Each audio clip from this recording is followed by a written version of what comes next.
for the Drew Sutton Leadership Show, lighting the way with real leaders, real stories, and real impact. Because when leaders stop growing, the darkness wins. All right, welcome back to another amazing episode of the Drew Sutton Leadership Show. Today we're asking, does human connection still matter in an AI disconnected world?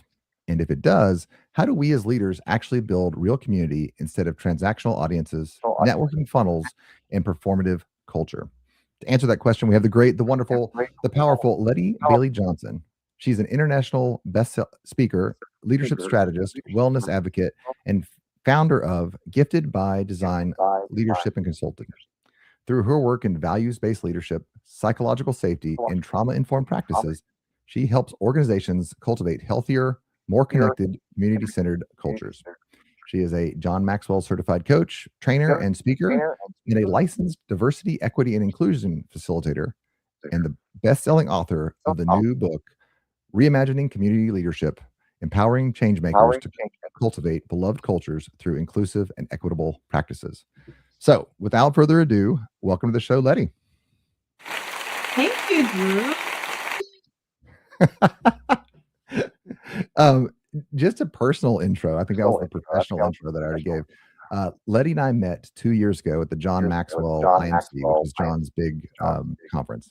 And I met this delightful lady. She's sitting on a bench during one of the keynotes. So I sat down with her, and I was just captivated by your smile and your energy and your professionalism.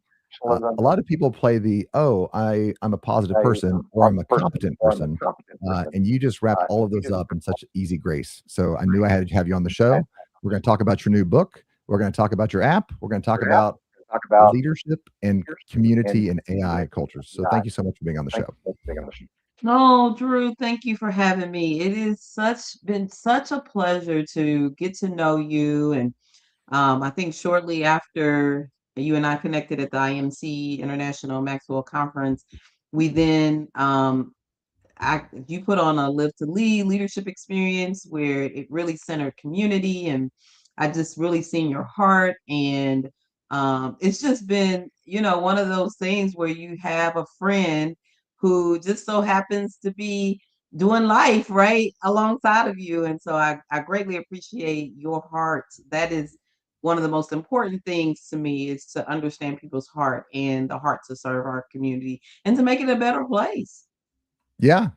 So on that line, let's talk about your book for just a second. We'll talk about it more at the end of the show. But why did you decide to write this book, and why should I get into it? Why should I pick it up and read it? Well, it's interesting. Great question. And I thank you for that question. The reason I wrote the book, so I am based and headquartered in Louisville, Kentucky. And it really was, that's right, L's up, right? L's up. It was my love letter to the community as we, were beginning to transition to new leadership in terms of our government and our world just being impacted by artificial intelligence.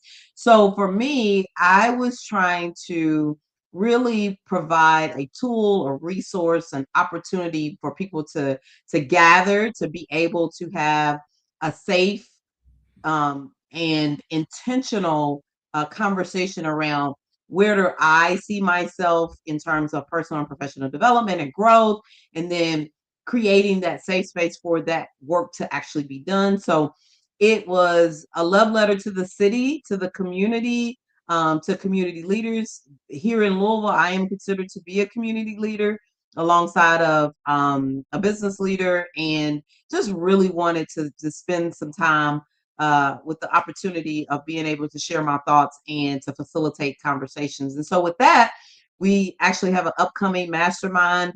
For the first time ever, I will be gathering leaders, and you all are invited to join in on that mastermind. And we'll get into that a little bit more. But the book came from my love letter to our community leaders to be able to really provide space for people to have courageous conversations and an opportunity to do their own personal work. I love it. So if you look in the comments right now, you can find the link to Amazon. I think it's free on Kindle right now, or I think it's $15 for the book. So Go there, grab a hold of it, and see what Lettie has put together, her little love letter for you. All right, so let's go back to kind of the nugget. The nugget of community, I think, is the individual. You can't have community without the one person, and then of course you can't have it with two people. But I think that you bring a spark.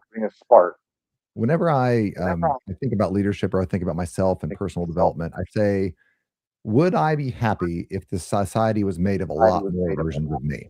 There's been time the answer has been no, but that's kind of my challenge. This is why I love John Maxwell. He always challenges me to be a better version of myself. And when I and just you're smiling right now, your smile, your presence, the joy and hope and optimism you have for the world is really amazing because it's set apart from you do trauma-informed work with leaders. And so you're kind of touching the darkest parts of our society, and yet you're Lettie Bailey-Johnson, with the red glasses and the huge smile. How do you stay joyful in the light of humanity? Yeah, thank you for that question because it gives me opportunity to, to share my value system, my belief system, which is rooted in my faith. I am a person of faith, and I know that the smile, the presence, the optimism, the hope, the energy really comes from that source. But what also it feeds is this sense of optimism and hope, right? And so for me, it's really how do we heal and how are we human beings creating more human beings without that hope, without that optimism, right? The invitation is the smile, right? It is the red glasses, or today I have on black and brown glasses, or I may wear something that attracts people to me, right? Because I really feel like that can gain attention, and the invitation of me being able to add value or us to exchange value based off of that conversation, right? Getting to know people and making that connection, to me, is just humanity in the totality of transformation. How do we transform our society? How do we transform our individual lives? Well, we are a part of a greater community, a larger body of community. So for me, it's just a gift that I will always tell people, when I'm training and coaching and facilitating, people are like, I want more of that. Well, if I could give it to you, I would, boxed up as a gift, but really the source of that is my value system, which relates back to my faith. Yeah, no, I love it. I think we share that. There was a moment about I think a decade ago that as I was processing some stuff with the Lord, I was like, I'm kind of tired of growing. Like I'm tired of seeing that I'm broken and seeing that I have these trauma responses, and I'm can't I just be healthy?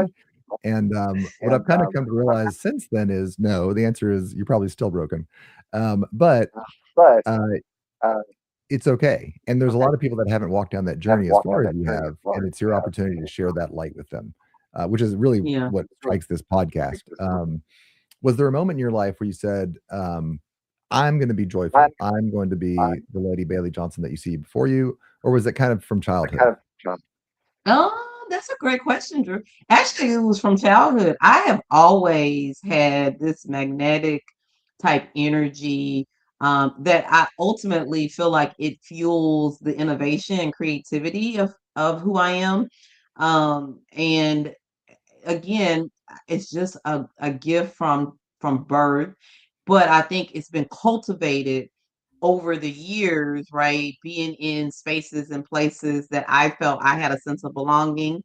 So a little bit about my background is that I'm a pastor's daughter. I come from a pastoral family. Uh, I've always intersected with our community, the front lines of our community. We were raised and reared, and I talk a little bit about that in the book because I tell the story about my grandmother. Her name was Geneva Lee, and she certainly was a pivotal person and role model for me.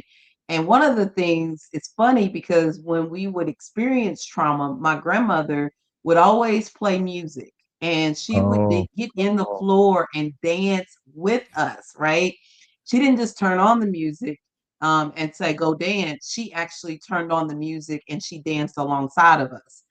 And so I do believe that that is a part of my journey, right? Of how do I approach healing, because I know that it can exist, right? But even beyond that, to me and for me, it's really important that people recognize their 5 psychological needs, that they have access to be able to heal, but it only activates if you're willing to do that work, right? And so, um, it is, to me, a just a pivotal inflection of how I was raised and how I grew up around, healing is possible and it's an evolution. And in this season, it may look one way. Last season, I promise you, it looked a complete different way.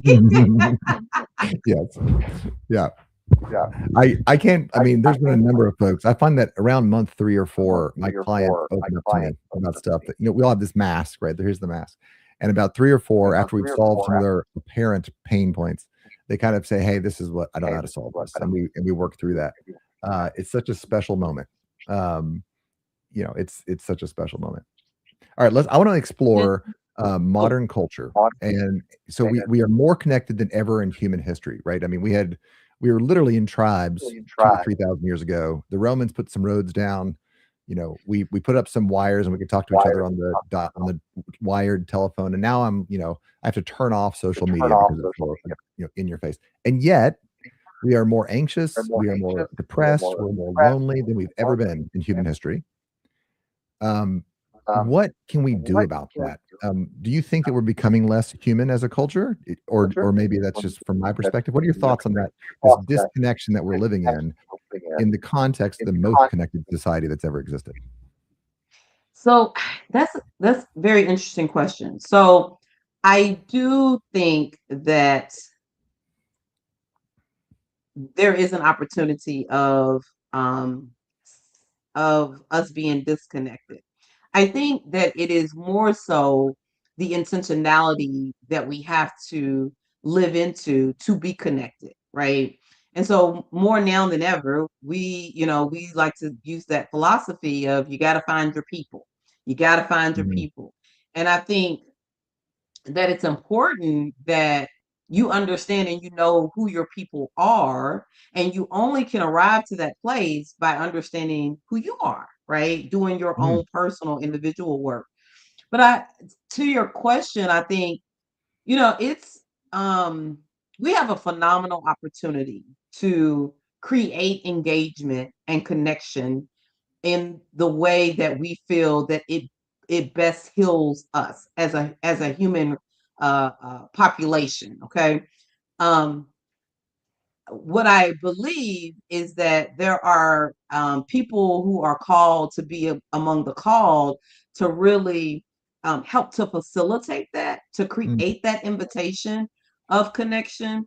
Like yourself, like like me. There are people who are facilitators of that process to help people to really remain anchored in who they are and what community it is that they are a part of.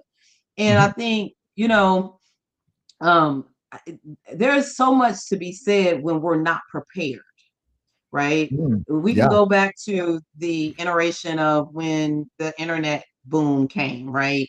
We weren't prepared for the internet and the no, we were not. access of all of the information. And in many ways, we still are not prepared for all of the access to the information. But what do we do about the intentionality of us getting really clear about the importance of humanity, right? But then also Mhm. the importance of the connection to humanity, and what role do we play in that facilitation of that process? So I like you kind of scratched on something. I call it the audacity of leadership, which is you have to see yourself as the called person to lead this group of people in this direction. And if you sit in that, it's really audacious. It's kind of absurd. You have this group of very capable people. They each have their own, sparks of light. They have their own things that they're working through. And you raise your hand and say, "Hey, this is where we're going," or "This is who we're going to be while we're here together." I think that in our culture, we have mistaken inclusion and humility and openness for you're not supposed to lead, right? I call them followers from the front. We're kind of like looking at the audience and like, do you like what I'm doing here, guys? Everybody like what I'm doing? So they're just following at the head of the crowd. But I think the leader says, no, you know what? This is what's healthy for us. And you mentioned the called statement. Um, Related to this, and this is kind of what I would love your thoughts on, is I think that a lot of leaders damage the trust with people. They're swiping a trust credit card with the people that they're leading, and they're leading a community. Sorry, they're leading an audience, not a community. They're going into networking as a funnel, not as a relationship builder. What do you think that we're doing wrong about building community while we gather large groups of people around us? Well, I think as community leaders, the title of community leaders, there is a perspective and an expectation that that particular individual may be ahead of the game, right? Because as John, our mentor, says, a lot of times leaders go first, right?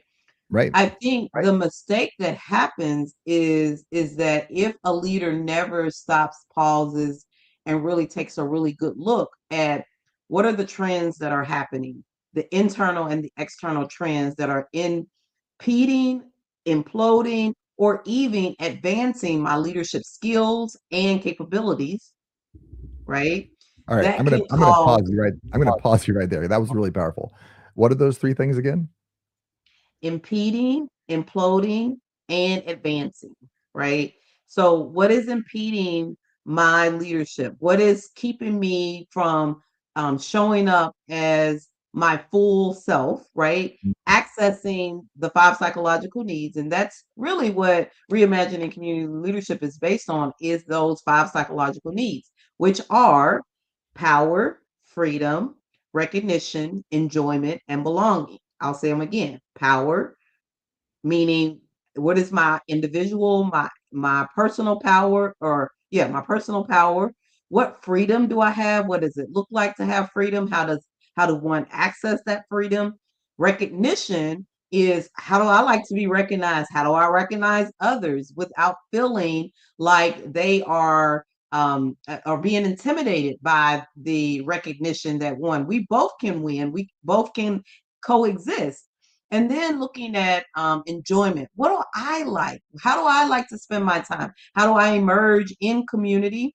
And then also belonging. What does belonging look like and mean to me? And where are my intersections based off my personal identities that really help me to understand, oh, I have a blind spot here, or I may have a bias here, but this is how I show up, right? And so at the end of the day, I truly believe that if we recognize how our leadership is being impeded, right? How it is imploding, right? So meaning, how does it show up, right? And create a fire, right? Of influence and of energy and the manifestation of that. And then lastly, just really thinking about, how do I intentionally advance my leadership, and thinking about it in a perspective of greater cause. When we look at greater cause, how does greater cause benefit our community? And how do I help to produce and align other leaders to be able to help us to advance the greater cause of a better community, a healthy community, and of a world that really just that shows that humanity is in the center of all things. I think the appropriate response here is, preach it. That was good. Oh man, that was good. Um, I mean, I think this is exactly why you and I connect so much. So my current project is kind of distilled down to one idea, which is the local business owner who is de facto the leader of their small community, the people that work for them, and their slightly larger community, the church, the school system where their kids play. Um, Empowering that local leader to build healthy community um, is the most important thing that we can do. And from my perspective, that's a bad phrasing. My thrust, the thing that like kind of the message that I carry is that empowerment is a financial statement. If you're running a business, can we help you be more profitable? Because with those profits, if you're the right person, that's going to really bless the community. And you're going to be the mentor of the folks. You know, you're the first job for so many folks. You're the paycheck for so many folks. You help folks. I mean, I work McDonald's for sure, but I mean, McDonald's is not making me a professional, right? McDonald's is that Right. first step, and I need to grow those skills. And the local business owner is so powerful in that. So I realize that's my thrust. Um, what are some quick tips that you can do? And by all means, tell me some stories of folks that have done this. Here I am. I know I'm called to be the leader in my community. I've read the John Maxwell books, but on Monday morning, what can I do to really start making that impact in my community? Yeah, well, see the people in front of you. Let's just start there, right? Really see them and check in with them, right? Acknowledge them, help people. My whole philosophy has always been if I can help you with your 5 psychological needs, you will help the world be who it needs to be, right? And, so many times, business leaders will try to touch every single person. Well, I'm not called to every single person. And I recognize that, nor can I manage, handle, um, or hold space for every single person. However, though, I can hold space for those who are in my immediate Mm, circle. And so, if the statistic is 7 times over that we can influence an individual, first of all, how are we becoming responsible with the influence that we have? And then how do we share that influence 7 times over by seeing, believing, aligning people to their greatest potential and capacity? And so, if I'm seeing you, I'm getting curious with you around how was your weekend, but even going even deeper, not only how was your weekend, but how did you belong this weekend, right? Being more intentional with our language. Where did your personality show up? Where did your purpose show up?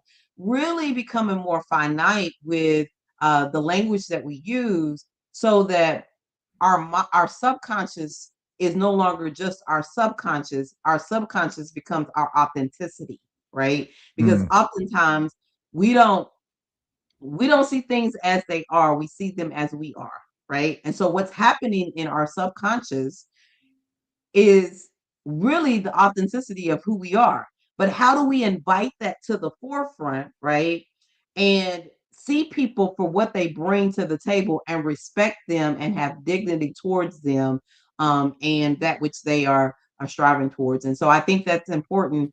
Um, It'll be in alignment with your 5 psychological needs, but hone in on that sense of belonging and be curious around that sense of belonging to really help people feel seen and valued as a result of being in your presence. I love this. I got the great privilege of coaching my daughter's U12 soccer team this spring, and I knew that I would enjoy coaching. I coached my boys when they did basketball, and when you're coaching those U12, U10, U8 leagues, the game is not to win the game. The game is like, hey, did you know what your position was? Hey, did you attack the ball? And like the win is when Reagan. So Reagan's this little fourth grader, first year she's ever played soccer, and she went from super timid and like I don't know what to do here, and she's just a slight person, so she's a small person, and by the end of the season, she was like attacking those big girls and like not giving them an inch Good of space girl. and so proud of herself because she had the confidence to say, I'm part of this team and I know what I have to do in this situation. And I'm not going to get punished for it. And if it messes up, it doesn't matter because I know I did the homework and now it's my turn to go steal this ball. And those are the great athletes. I'm actually super excited to watch her grow in her career because the other girls are better technically at the individual skills of soccer, but they lack the confidence to run out there and attack the ball and go get the ball. And so I think that as we as leaders, I love what you're saying here. Hold space and give them the confidence that says you're safe here, go do it, and don't hesitate. Don't like stutter step, right? I think it's man, that's good. Mm-hmm. Okay. Mm-hmm. All right. I'll let you respond if you. I think that, I too can't wait to see what she does, right? Because oftentimes, um, what's interesting, Drew, is that we are we are offered the invitation as a young kid to go do the thing. But then, life, as we grow and, life evolves and we grow along, in capacity and age, sometimes we're no longer in that vein of go do the thing, go do the thing. And I think the continuous awareness and being in that loop of go do the thing. You can do all things. You are able, you are capable. Reminding one of my favorite books of all time, and I use it a lot, especially when I'm working with individuals who are, trying to build their confidence, and that's Jamie Kern Lima's book of Worthy, right? And Mm, um, really, just planting that seed that, wait, my foundation is my self-worth, and my self-esteem is the house that I've built on top of that, right? And if my foundation is intact and I'm responsible for my foundation, right?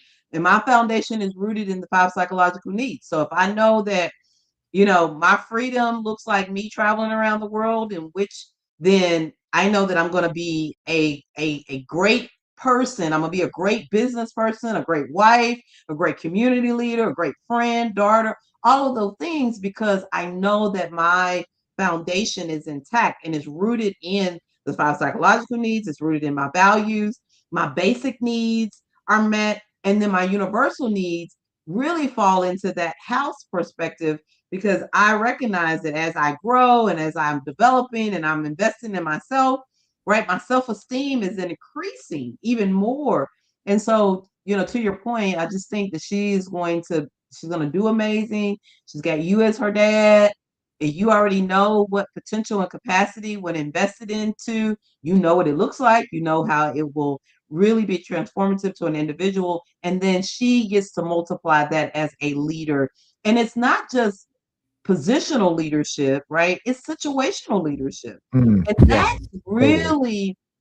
really, something that I hope, in reimagining community leadership, is that people walk away and say, well, yeah, I may be a positional leader, but even if I'm not a positional leader, if I'm a situational leader, it has influence, and it will influence and impact our community, for generations to come. Right, in all 9 influences of business and of community and media, all of that. Right, but until we get intentional, we have to be very intentional about that. Mm, I love it. I love it. Okay, I'm going to switch a little bit here. I want to talk about Okay. AI. I'm actually a little bit exhausted about talking about AI, but I realize it's the candy for everybody. Um, AI has amazing potential for good, and it also has amazing potential to push us off this trust cliff. I call it the AI trust cliff. So, and I know that we've talked about this. I'm at the point now, if I don't know your number on my phone, I'm not answering it. I'm just sending it straight to voicemail. I'm not tolerating that. I got a buddy named Leif, love him, like best friend in the world. Our daughter's our best friend. Um, I don't even like his LinkedIn post because I know that he has an AI bot that generates his LinkedIn post for him. And they're good posts, by the way. And like, I'll be like, oh, oh, wait a minute. That's not Leif. that's Leif's philosophies being run for AI. So AI has this ability for us to broadcast at an amazing rate, but it also has the ability to destroy community and destroy our trust and our Mm. connection with each other. Now, the good side, I think that AI enables us to take on challenges we never would have attempted without it. For instance, I'm learning to code. I'm on my second app now, and I've kind of known. Like, I have a very dorky background, so I knew about coding, but I couldn't write it. And now I'm empowered to accomplish this because AI is my partner. AI has all this stuff. But there's a huge danger in that it's easy. AI talks to me nicer. It says nice things to me. It doesn't give me critical feedback unless I expressly ask for it. Like best friend ever. Um, why would I want to be friends with a human? And so I would love your thoughts as we look at AI, as we're falling off this AI trust cliff, as we have the capacity to do more than we've ever done. How should we hold AI in the context of community? Yeah, that's a great question. Holding AI in the context of community, one, I think there will never be a replacement for emotional intelligence. So, and those four quadrants around, emotional intelligence is self-awareness, social awareness, self-management, social management, being able to listen and hear others and cultivate emotions and to be present with people. AI, there is no replacement for that, right?